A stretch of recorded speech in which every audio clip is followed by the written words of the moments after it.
Hello and welcome to Cinema to the Letter. For this bonus episode, we're announcing our lineup for Season 6, Hard Sci-Fi.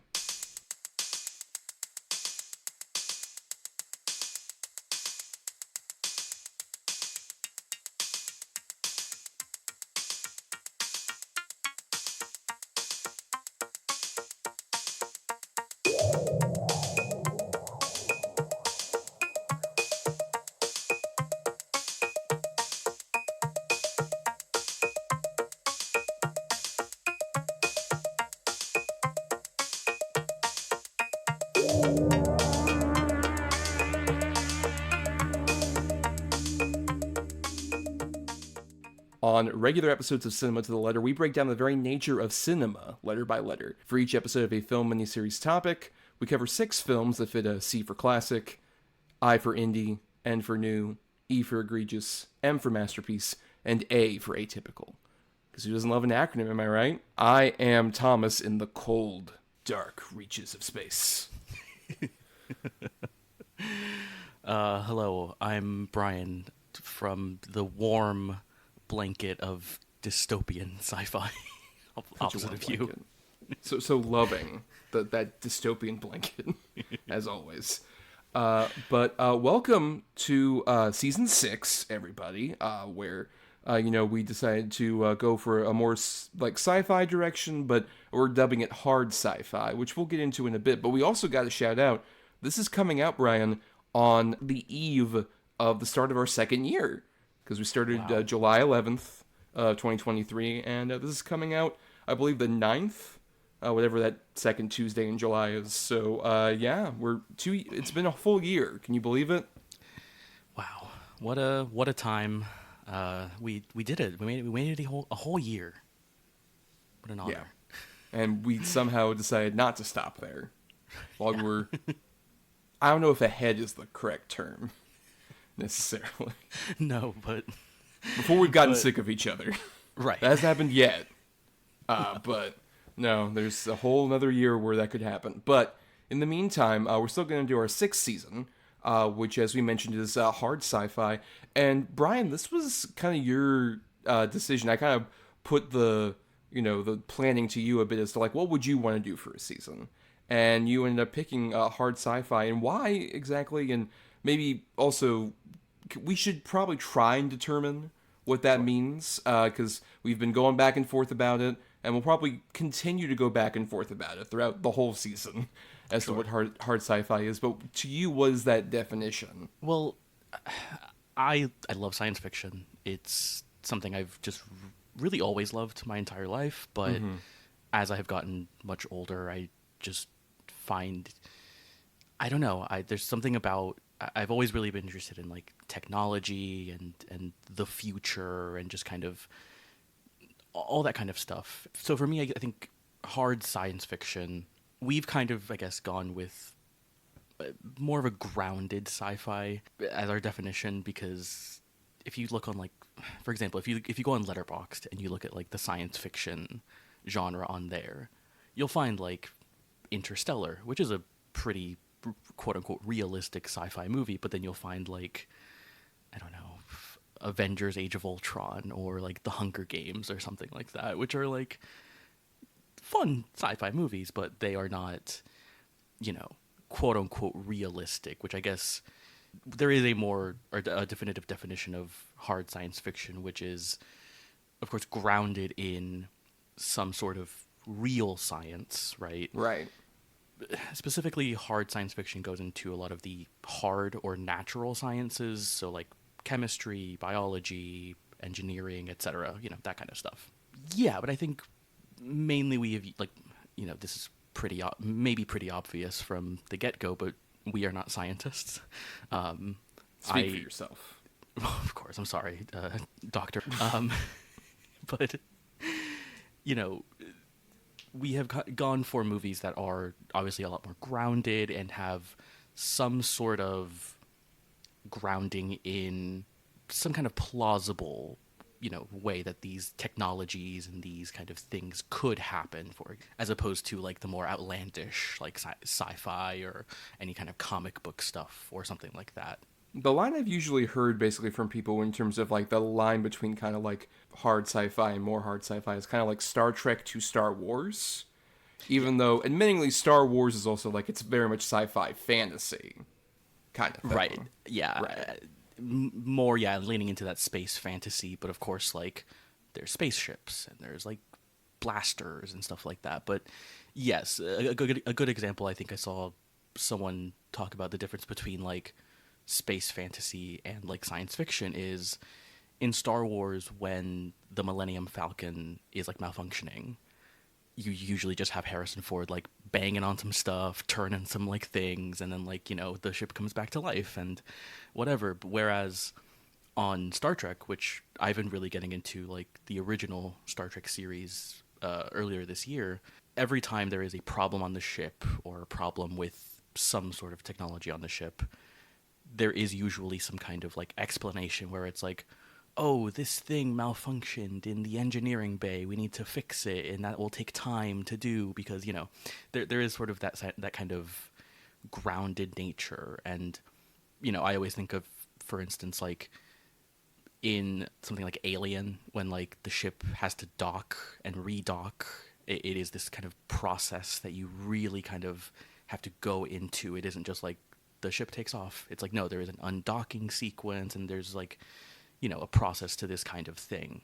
There's some blending in here, of course, because counter to hard sci-fi, you have like soft sci-fi, which is dealing with a lot more of like social problems like politics and like linguistics and stuff like that, a lot more of the social sciences, but there's a melding of them, right? And I think there's a lot of overlap in like some of the picks we've done, but I think we have a really good lineup of what could be determined as hard science fiction.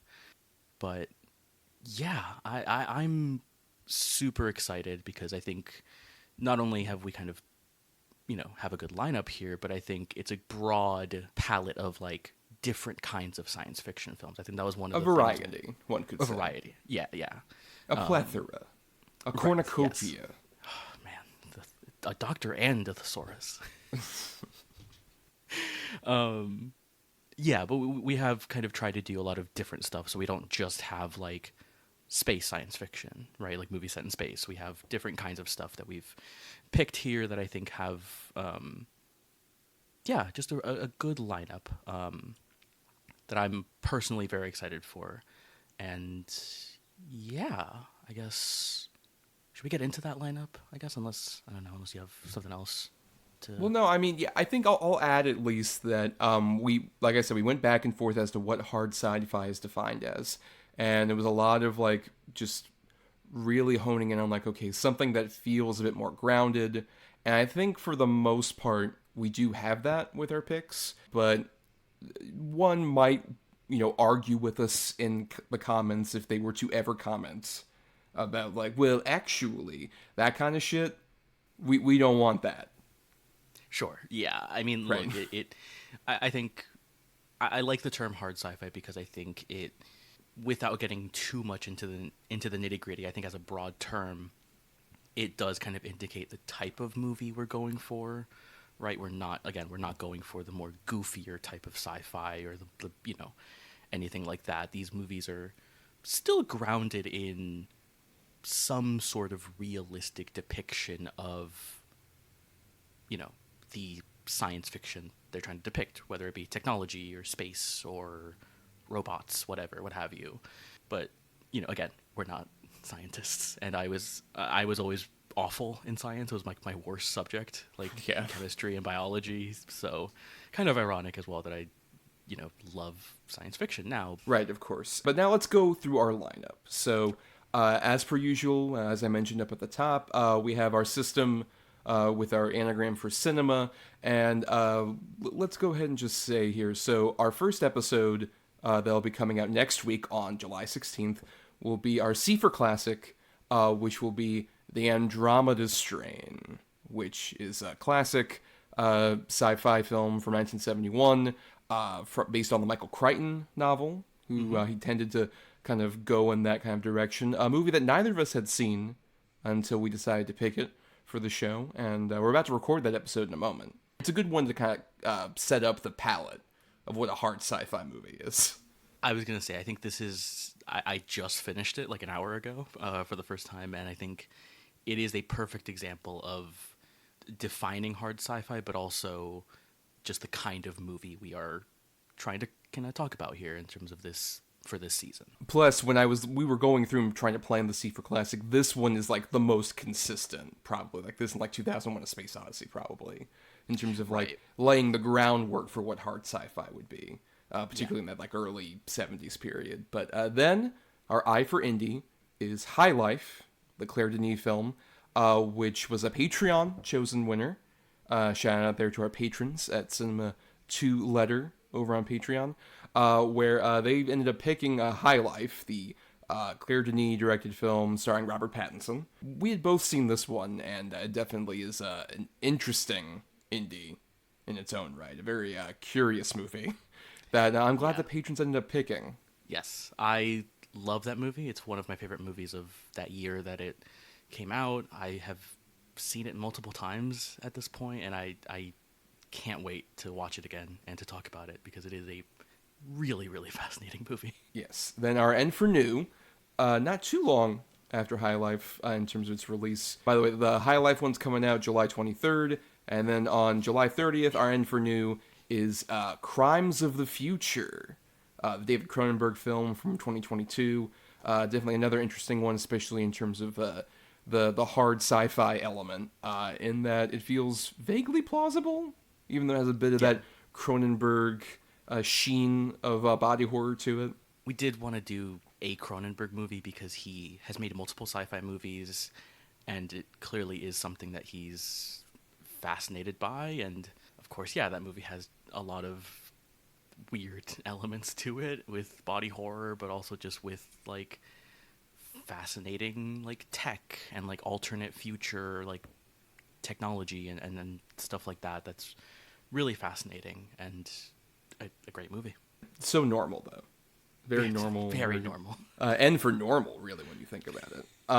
But then on August 6th, our E for Egregious pick, which is the 2004 adaptation of I, Robot, which we really toiled over E for Egregious. But I feel like this one is definitely at least one of the more sort of like infamous examples. Plus, Will Smith's a bit in the zeitgeist right now, given, Bad Boys for Life, Bad Boys Ride or Die came out. So upsetting they couldn't call it that. Nope, and I keep confusing the titles all the time. But Ride or Die recently came out. Will Smith's been on the upswing.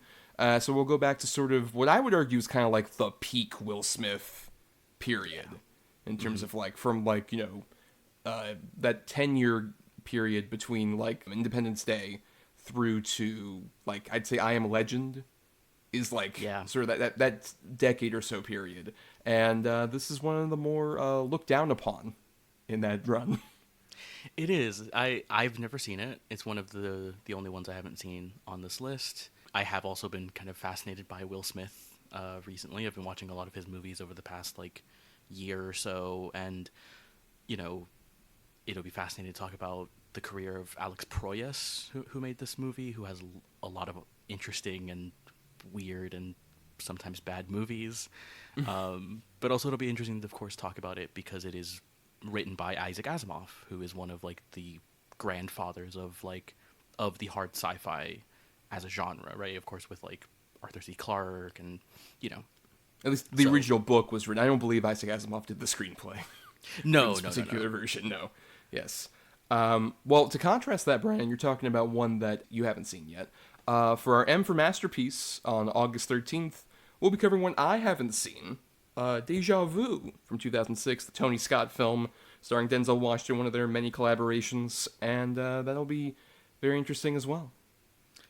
Yeah, I'll be very curious about that movie because, I mean, it'll be great to talk about Tony Scott, who I have recently kind of watched all his movies and become obsessed with him, and that movie I think features a lot of really interesting sci-fi concepts, but also in a really fun blockbuster because that's what Tony Scott does. Yes, but then finally, on August 20th, our finale for the season, we'll be talking about our A for Atypical choice, which this might be the one that skews the most out of the hard sci-fi range technically. But I don't know if it's very atypical, and it's also very atypical for its director. We have John Carpenter's Starman from 1984. Yeah, kind of a weird, like, not often talked about movie in his filmography. Even when I watched all of his movies for the first time, I was kind of a bit like, is this going to be one of those kind of movies that doesn't exist for a director? Am I, and no, it's kind of a incredibly beautiful and also very grounded, surprisingly, movie, even for, how kind of weird the concept is of it starring an alien and it being a fish out of water story and stuff like that. And also being one of many movies in the wake of E.T. coming out. Yeah, That would argue exactly. that's the only reason that movie ever got made in that specific way. Yeah, and it'd be great to talk about John Carpenter, one of my favorite filmmakers. Also, yeah, just a kind of a weird movie. Very strange little movie, but... For sure. Yes. So once again, just for the lineup here, just to repeat it, our C for Classic on the Andromeda Strain coming out July 16th. Our I for Indie episode on High Life from 2019 coming out July 23rd. Our N for New for Crimes of the Future from 2022 coming out July 30th. Then our E for Egregious episode on I, Robot from 2004 coming out August 6th. Then our M for Masterpiece on Deja Vu from 2006 coming out August 13th. And then finally our A for Atypical Starman 1984 coming out August 20th. So that's our hard sci-fi summer, everybody. It's a hot summer and it's hard sci-fi. HS, baby.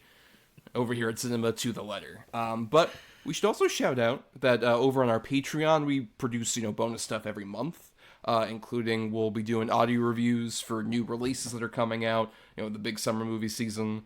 We'll have stuff coming out for that in, July and August. And then for July, our big bonus episode is going to be to tie in to this particular season will be our top 10 sci-fi tech. Now, the way that we decided to determine this is it's pretty much anything that is like technology that isn't sentient. So basically like spaceships or ray guns or maybe sabers made of light perhaps could be eligible for that. Who knows? But basically just something that isn't like a robot, but is like actual like tech that somebody can handle. Right. No androids or droids. No. Anything from like movies or TV that fits within that parameter, yeah. Yeah. And that'll be really fun, I think, to talk about just some really small pieces of kind of movies, right? Just these like devices and gadgets and whatever. I think that'll be really fun. Doodads, gizmos, more right. Thoros talk right there. Yeah.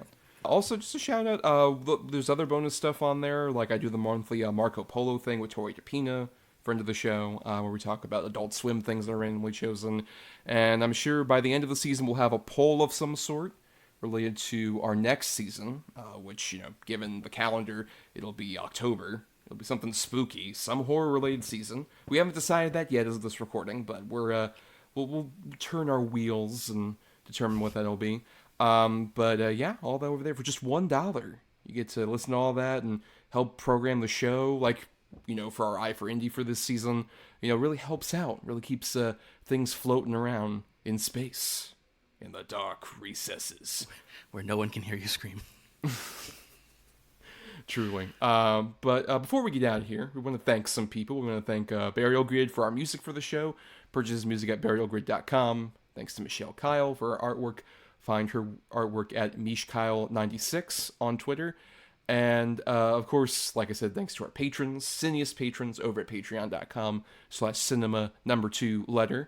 And you can follow us on whatever hell site social you peruse. If we're there, we're at cinema2letter. And you can find me on, Twitter and Letterboxd at NotTheWho'sTommy. And I also do some writing occasionally at film-cred.com. And you can find me on Twitter, where I check it like once a week at this point. I'm trying to wean off of it, but it's still got its hooks in me. But you can find me at BRYANDRADE and the number 3. Or you can follow me on Letterboxd, where, of course, I'm updating that every day, because you gotta stay up on it. You gotta update those lists and everything. Gotta log what you watch. Gotta get pumped. Yeah, absolutely. So yeah, follow me on there. And for more of us, subscribe to us on, Apple Podcasts or whatever other podcasting platform you use. If you're listening on Talk Film Society, why not listen to all the other great shows that are here on the network?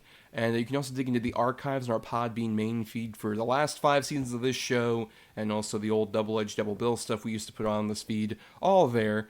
And if nothing else, if you can't support us on the Patreon, that's cool. Money can be tight, but the free way to help us out is to rate, review, or simply share the show around to give us more visibility. And on that note, yeah, we'll just tease next week. Once again, we'll be doing the Andromeda Strain from 1971, not the 2008 miniseries, which I found out existed. We're not covering that. Too. Yes, we'll be covering the original film adaptation from director Robert Wise. And yeah, until then, everybody, Bryan and I got to get in our spaceships and just launch this season. Yep.